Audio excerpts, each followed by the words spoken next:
इसमें देखिए आप, मैं आपको पत्र लेखन के विषय में बता रहा था।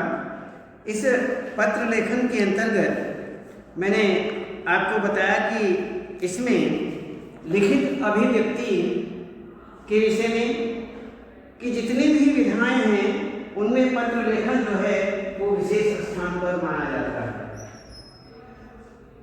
विशेष स्थान पर होता है।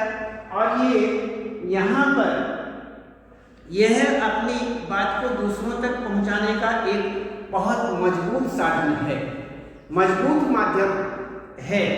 तो इसमें आज का युग जो है वो इंटरनेट का युग है, इंटरनेट का युग माना जाता है।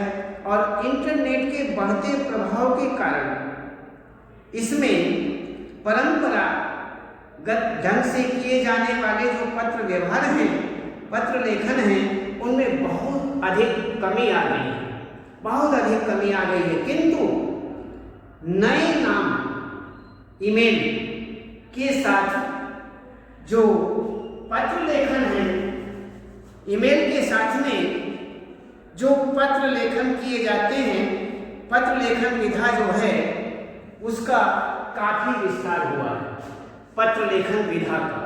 तो इसमें पत्र लेखन विधा जो है इसका विस्तार माना जाता है। और इसमें इस विस्तार के अंतर्गत हमने आपको बताया कि पत्र जो हैं वो विशेष रूप से सामान्य विशेषताएं क्या क्या होती हैं इसके विषय में, जैसे स्पष्टता, सरलता, ये हम आपको बता चुके हैं। जैसे सरलता,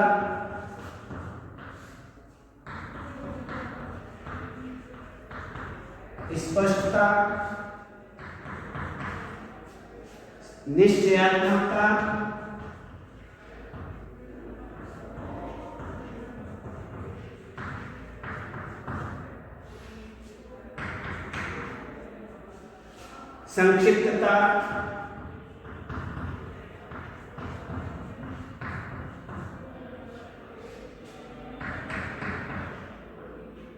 संक्षिप्तता, मौलिकता,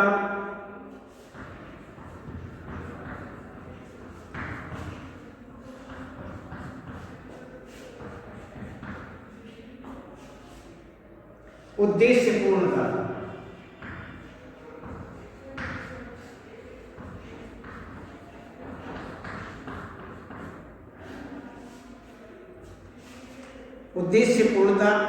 तो ये सारी की सारी चीजें हैं। और इसमें इनके अंतर्गत हमें विशेष रूप से ध्यान रखना चाहिए। भाई सरलता, पत्रों की भाषा में सरलता होनी चाहिए, स्पष्टवादिता होनी चाहिए, निश्चय रूप से पत्र को पढ़ करके पाठक के मन में किसी प्रकार की कोई शंका पैदा नहीं होनी चाहिए। तो इसी प्रकार से यहाँ संक्षिप्त पत्र होना चाहिए, जैसे गागर में सागर भरना। तो इसी प्रकार से कम शब्दों में ही पत्र को लिखा जाना चाहिए।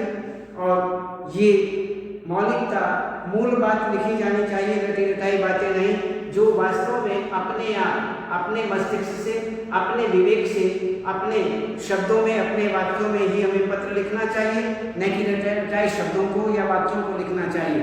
उद्देश्य जो हमारा है, उस उद्देश्य का विशेष रूप से हमें ध्यान रखना चाहिए कि हम वह पत्र किसके लिए लिख रहे हैं और क्यों लिख रहे हैं, इस बात को हमें विशेष रूप से ध्यान रखना चाहिए। तो ये सारी चीजें हैं, ये सारी चीजें इसके अंतर्गत आ जाती हैं। सरलता, स्पष्टता, निश्चयात्मकता, संक्षिप्तता, मौलिकता, उद्देश्यपूर्णता। अब इसके बाद में हमने आपको पत्र के प्रकार बताए। पत्र के प्रकार अनौपचारिक पत्र और अनौपचारिक पत्र। अनौपचारिक पत्र जो हैं वह जिन लोगों से हमारे व्यक्तिगत संबंध होते हैं, उनको जो हम पत्र लिखते हैं, उनके साथ जो पत्र व्यवहार करते हैं, पत्र लेखन करते हैं, वही अनौपचारिक पत्र कहलाते हैं। उनमें हम अपने व्यक्तियों को पत्र लिखते समय अपने मन की अनुभूतियों को, भावनाओं को, सुख दुख को, ये सारी बातें जो हैं इनको हम उनके प्रति पत्र लेखन में लिखते हैं। तो इसी प्रकार से सारी बातें व्यवहार में लाते हैं। तो इन पत्रों को ही हम व्यक्तिगत पत्र भी कहते हैं, व्यक्तिगत पत्र भी कहा जाता है। तो इस प्रकार से ये हुए हमारे अनौपचारिक पत्र। तो औपचारिक पत्र अलग से हैं। इन पत्रों के विषय में भी हम आपको बताएंगे कि इस प्रकार के जो पत्र हैं वो अन्य जो एक अलग से कार्यालय पत्र कहे जाते हैं, वह सरकारी संदर्भों में जो पत्र लिखे जाते हैं, औपचारिक संदर्भों में लिखे जाने वाले जो पत्र हैं उन्हें हम औपचारिक पत्र कहते हैं। तो इसी प्रकार से वह व्यक्तिगत संबंध में नहीं होते, अर्थात उनके साथ हमारा कोई भी व्यक्तिगत संबंध नहीं होता, न हम उन्हें जानते हैं न वे हमें जानते हैं, लेकिन हमें फिर भी पत्र लेखन करना पड़ता है। उन पत्र व्यवहार को, पत्र लेखन को हम औपचारिक पत्रों में लेते हैं, इसीलिए उन्हें हम औपचारिक पत्र कहते हैं। इन पत्रों में तथ्य और सूचनाओं को अधिक महत्व दिया जाता है। विशेष रूप से इनमें जो तथ्य, जो विशेष हमें कहना है उस पर, इन पर सूचनाओं को अधिक महत्व देते हैं। उन सूचनाओं को विशेष रूप से हम उन पत्रों के अंतर्गत लिखते हैं। तो इस प्रकार से यहाँ पर ये पत्र हुए। अब पत्र के अंगों के विषय में बात करें कि पत्रों का जो अंग है वो किस प्रकार से है। पत्र के अंग, पत्र लेखक का सबसे पहले पता होना चाहिए। यदि हम परीक्षा भवन में पत्र लिख रहे हैं तो परीक्षा भवन में पत्र लिखते समय हमें परीक्षा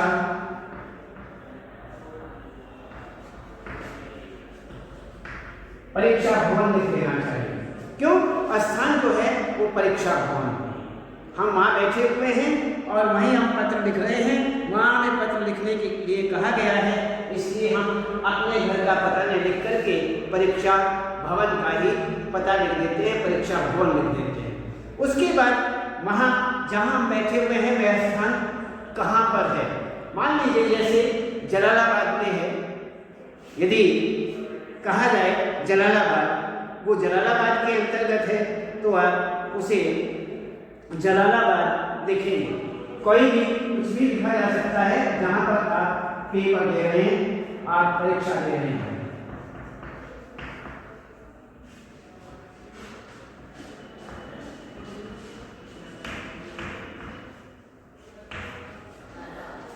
ये आपका परीक्षा भवन हुआ, ये जलालाबाद हुआ, ये शामली हुआ, अर्थात शामली में आप पत्र दे रहे हैं, जलालाबाद शामली आपका जिला है। तो इस प्रकार से ये हुआ। उसके बाद में यहाँ पर दिनांक लिखा जाता है, इसके नीचे दिनांक लिखते हैं। दिनांक आप जो भी दिनांक है वही आप लिख सकते हैं। 20 अप्रैल 2020। आज कोई भी हो सकता है, 2021 भी हो सकता है, 2019 भी हो सकता है, 22 भी हो सकता है, या 10, 20, 30 जो भी 11, 12 जो भी दिनांक हो सकता है, जो भी उस दिन दिनांक हो आप वही लिख दीजिए। तो इस प्रकार से आप दिनांक लिखेंगे, ये इस प्रकार से, या अन्य तो संबोधन के रूप में जैसे हम पिता को पत्र लिख रहे हैं तो उसमें क्या लिखेंगे हम? पूज्य, पूज्य लिखेंगे, क्यों वे हमारे पूज्य हैं, पिता हैं, माता हैं, पिता हैं, ये जो अपने बड़े हैं उनके लिए हम पूज्य शब्द का प्रयोग करते हैं। गुरु आदि हैं उनके लिए हम पूज्य शब्द का प्रयोग करते हैं। मान लीजिए हम पिता को पत्र लिख रहे हैं तो पूज्य पिताजी,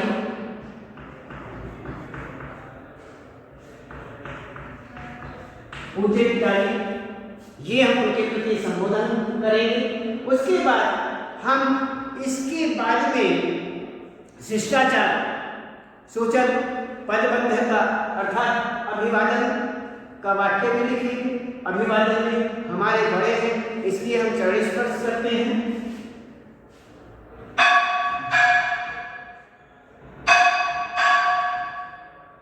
चरण स्पर्श हो गया। हमने उनके चरण स्पर्श निवेदन में अर्थात इस प्रकार से अभिवादन में हमने वहाँ पर निवेदन किया और इस तरह से हमने शिष्टाचार के संबंध में भी पद वाक्य लिखा। तो यहाँ पर हम विशेष रूप से देखते हैं कि ये हुआ और उसके बाद यहाँ पर विषय वस्तु जो भी हम यहीं से शुरू करेंगे, देख रहे हो हम सीधे उसी हिसाब से लाइन को लिए हुए हैं और आपको भी उसी प्रकार से लाइन लेनी है। आप आगे पीछे नहीं लिखेंगे। यहाँ से आप जो भी आपका है सैन्य निवेदन, यह जो भी आप लिखेंगे आप लिखते चले जाएंगे और लिखते हुए दूसरी लाइन भी आप यहीं से शुरू करेंगे। ऐसे ही लिखते रहेंगे। फिर जितने भी आप लाइनें लिखेंगे सब यहीं से शुरू करेंगे, भले वह लिखते लिखते यहाँ तक ही लिखा जाए। यदि आप फिर दोबारा लिखेंगे तो भी यहीं से लिखेंगे। तो शुरू से ही आप लिखेंगे और उसके बाद में समापन के समय आपका ही तुम्हारा अपना स्नेहाकांक्षी आदि आपका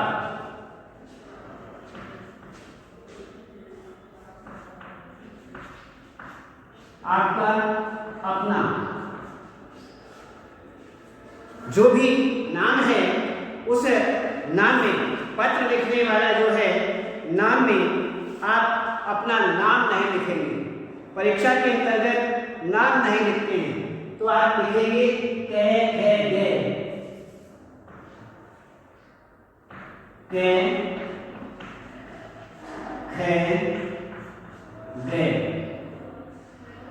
ये आप लिखेंगे या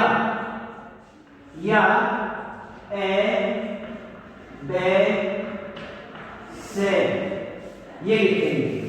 आप इन दोनों में से एक लिखेंगे, कैसे लिखें या फिर ऐसे लिखें। तो इसी प्रकार से आपका ये पत्र जो है ये पूरा होता है।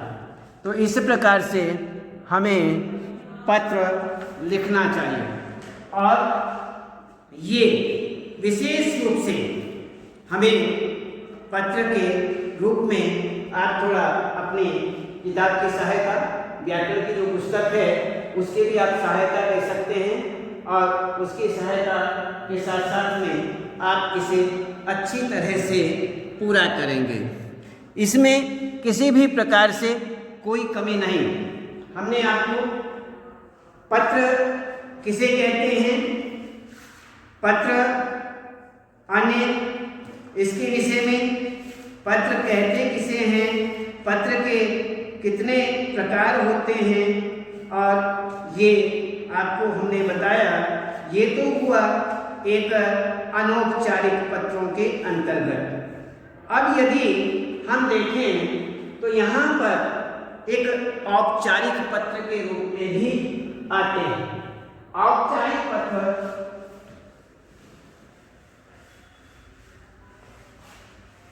जो कार्यालयी पत्र होते हैं, जो कार्य से संबंधित पत्र लिखे जाते हैं, जिनसे हमारा कोई व्यक्तिगत संबंध नहीं होता, न हम उन्हें जानते हैं न वह हमें जानते हैं। उनसे उस कार्यालय से हमारा कार्य सिद्ध होना है, इसलिए हम उनके पास पत्र लिखते हैं।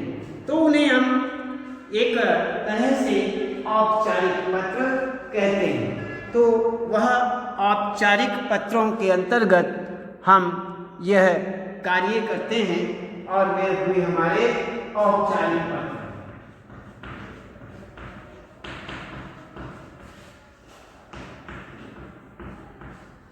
ये औपचारिक पत्र कहे जाते हैं। ये हुए हमारे औपचारिक।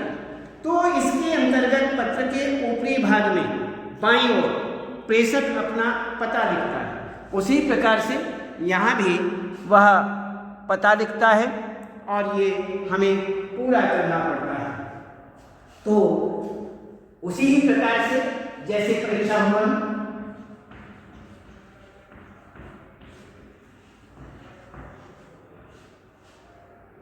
परीक्षा भवन यहाँ पर कहाँ लिखा जा रहा है?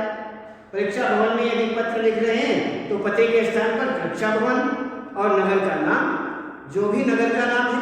मान लीजिए हम विद्यालय में ही पेपर दे रहे हैं तो विद्यालय लिख दीजिए।